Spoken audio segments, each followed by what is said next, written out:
اب جمعے کا دن ہے، دیکھیے سیاستہ کی 4 کتابوں میں حضرت والا فرماتے تھے یہ سنتیں کا ثواب لکھا ہے، اور محدث فرماتے ہیں اس طرح کا ثواب ہم نے نہیں دیکھا۔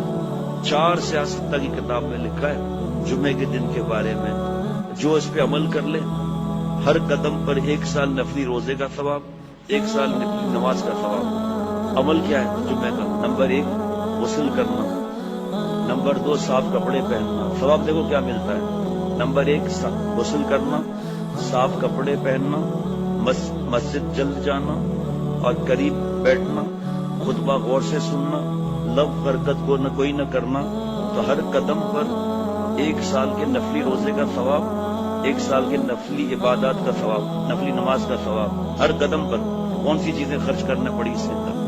کوئی خرچ نہیں کرنا پڑا۔ اب کوئی یہاں پر جمعے کے دن کچھ دوست ہیں، کوئی کسی کا دوست ہے، اچھے خاصے لوگ آتے ہیں، پڑوس سے بابا بھی گاڑی میں آتے تھے یا کوئی موٹر سائیکل پر آیا تو اس کو اسی قدم کا ثواب ملے گا، اس کے قدم گنے جائیں گے۔ وہ یہ نہ سوچیں کہ میں بوڑھا ہوں کیا ہوں یا گرمی ہے میں گاڑی میں کیسے آؤں، پیدل جاؤں، بیمار اپنے آپ کو کروں، ایسا نہیں۔ چاہے سائیکل ہو چاہے رکشہ ہو، جو بھی ہو اتنے قدم گنے جائیں گے۔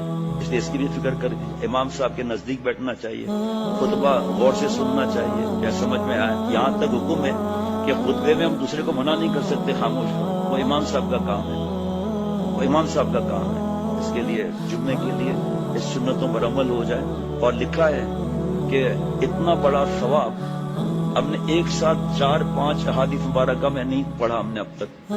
اتنا بڑا ثواب کسی عمل پر 1-2 احادیث کی کتاب میں ہوگا کہ کوئی بات کا، لیکن اس جمعے کے بارے میں اتنی احادیث مبارکہ میں ہم نے پہلا دیکھا معاملہ یہ کہ اتنا ثواب ہر قدم پر، کتنا ثواب ہے آپ سوچو۔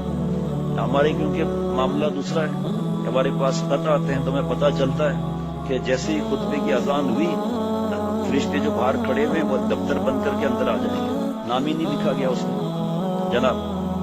اور پھر آخر میں کیا معاملہ ہے کہ مسبوق جمعے کے دن مسبوق رمضان میں حضرت مفتی اعظم مفتی رفیع عثمانی صاحب رحمۃ اللہ علیہ فرماتے تھے کہ فرض پڑھا اور ایسے بھاگے جیسے ہم قید میں ہیں، ان سنتوں کو بھی گناہ ملے گا نہ پڑھنے پر۔ بچوں کی بھی عادت نہیں، اتنا تیزی سے نکلتے ہیں، فرمایا ایسا لگتا ہے جیسے جیل سے نکلے۔ قسمت ہے نا مسجد میں تھوڑی دیر اور بیٹھنا ہے نا۔